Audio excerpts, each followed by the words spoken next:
हारिमु आफादनि बानजायनायाव कुंगा 26थि बोसोरारि रंजालि बैसागु फोरबो फालिदों।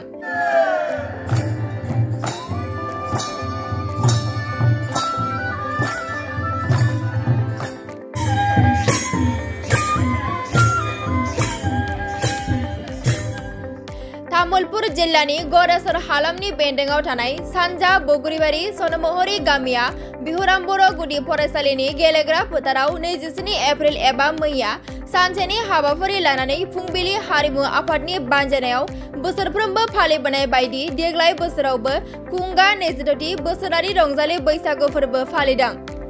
बेजों लोगोसे बैसागु बोथोरनि गुबै फोरबो गेवलां बैसागु मोसानाय बादायलायनाय हाबाफारि लानाय जायो आरो बे हाबाफारिखौ बेखेवनानै होयो बिटिसिनि 30 नं गरेसर बियाबनि एमसिएलए पबित्र कुमार बर' बिथाङा।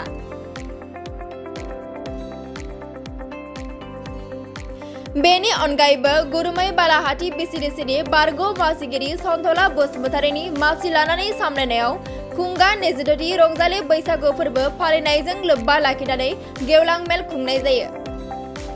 बे गेवलां मेलाव बाहागो लायो तामुलपुर जिल्ला दुलाराय बर' फरायसा आफादनि लोगो गाहाय नेहाथारि मनेश्वर बर', गरेसर ब्लक इउपिपिएलनि आफादगिरि देबजित ब्रह्म, बिटिसिनि बारग' मावफुं सोद्रोमा महेश्वर बसुमतारि बिथांमोनजों लोगोसे ओनसोलनि मेलेमजिबि फोरोंगिरि समाज सिबियारि आरो गोबां रायजो राजानि नुजाथिनायाव गेवलां मेला मेहेरगोनाङै जोबनानै थाङो।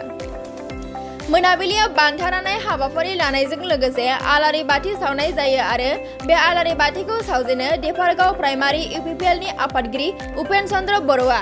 लोगोसे हारिमु बिलिफां आयदाबो लानाय जायो आरो बे हाबाफारिखौ बेखेवनानै होयो गरेसर हालामनि फालांगिरि बेसेन बसुमतारि बिथाङा। बे हारिमु मोनाबिलि आयदायाव बर'नि जाखांफुनाय मेथाइ खनगिरि प्रितम नार्जारी बिथाङा बाहागो लानानै मोनाबिलि हारिमु आयदायाव मेहेरगोनां खालामनायजों हाबाफारिया जोबनानै थाङो।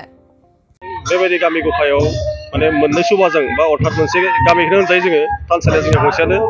बेबायदि थानसालि मोनसे सुबानि मानसिया बा जोङो कर्मिफोरा मावथिफोरा जेरैबायदि नांना थानायनि गेजेरजों दिनैनि बे गेवलां बैसागो बादायलायनाय फोरबोखौ जों खुंनो हादों। बे जोंनि थाखाय जोबोद माने गोग्गाथाव देरहाथाव बाथ्रा। मानो होनबा आथिखालाव माने बेबायदि फोरबो फालिनोबा मिनिमाम 1.5-2 लाख थाखा नांगौ जायो। गोबाङानो थारमाने हयथ' बेबायदि आनसलिक भित्तियाव फाथिनायफोरानो दिनै माने गैया जालांदों रांनि आंखालाव। थेवब्लाबो जोंनि एक्टिभ मावनाय माने सान्थौ बर' हारिमुखौ रैखा खालामनाय जि सान्थौखौ लानानै मावथि ओंखारदों, बेबायदि मावथि ओंखारनायनि थाखाय दिनै जोङो गाजा गोमजायै खुंनो हादों आरो बे खुंनो हानायनि थाखाय आङो बिराद गोजोननाय मोन्दों। बाबु जिहेतु सनमहरी गामिया दिनै फालियो 26थि रंजालि बैसागु फालिनो हाबाय, बे बिथिङाव मा बुङो आरो नोंथांमोना दिनै मा हाबाफारि लाखो? जोङो माने फालियै फालियै दिनै 26 बोसोर जाबाय, खिन्थु जों सानदों थारमाने दिनै फिल खालामदों जे जोङो जे आगोलावनो जुदि जों फार्स्ट टाइमाव जुदि रेजिस्टार खालामनायबा हयथ' जों सरकारनि 1.5 लाख थाखाखौ मोननो हागौमोन आरो बेबायदि मोनोब्ला जोङो हयथ' कालेक्सन खालामालासिनो जोङो गाजा गोमजायै फालिनो हागौमोन।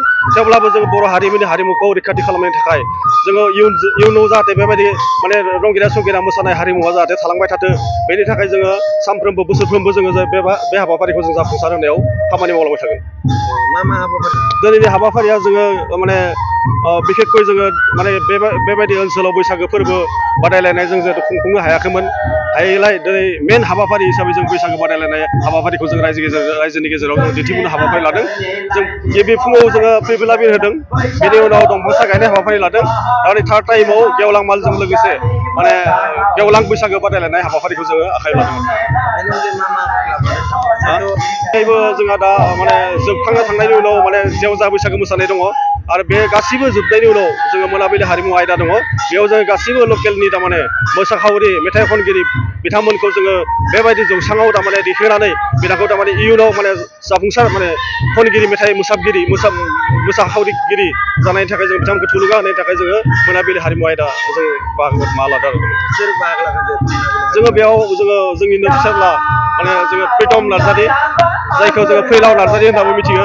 बिथाङाबो सासे जाखांफुनाय माने उन्दै गथ', बिथाङा मोजां देंखोजों रोजाबो। बिथांखौ जोङो मेन दिनैनि बे मोनाबिलि हारिमु आयदायाव बिथांखौ जों लाखिदों आरो बेनि अनगायैबो गोबां जोंनि लकेलनि मोसाखावरिफोरा बाहागो लागोन होननानै आं मिजिंथियो आरो। रंजालि बैसागु फोरबोखौ फालियै फालियै दिनै गोबां जों जेंना जेंसिनि गेजेराव जोङो बर' हारिनि जिहेथु जोङो मोनसे हारिमुखौ फोथांना लाखिनो थाखाय जोङो दिनै 22 बोसोर जाबोबाय गुबुननिफ्राय थाइसे थाइनै बेबायदि कालेक्सन खालामै जोङो दिनै 26 बोसोरहालागै जोङो दिनै फोथांना लाखिबाय जों जोबोद गोग्गानाय मोनदों जों फैयै देग्लाय मोनबा जों बैसागो गेवलां बैसागो मोसानाय बादायलायनाय बिथांमोना बाहागो लाफैदों बिथांमोनखौ जों रोजा रोजा साबायखर बावदों जाहाथे इयुन समफोराव जोंनि हारिनि थाखाय बिथांमोना बेबायदिनो मोसालांबाय थायो आरो जोंनि हारिमुखौ फोथांना लाखियो बेखौनो आं बिथांमोनखौ रोजा रोजा साबायखर बावबाय आरो दिनै जोङो 22 बोसोर जाबाय जिहेतु जों गोबां खस्थ'नि गेजेरै बेखौ लाखिबाय थादों जोङो आरो खाथि खालानि साख्रि मावनाय बायदि बायदि फालांगि खालामनाय थिकादार बायदि बायदि फोरोंगिरि बेबायदि सरकारि साख्रि मावनाय फालांगि बेफोरनिफ्राय जोङो माखासे कालेक्सन खालामनानै जों बेफोरबायदि बैसागो फोरबोखौ जों फालिबोगासिनो दङ आरो बेबायदिनो आफा इसोर बोराइ बाथौनि सेराव आर'ज गाबो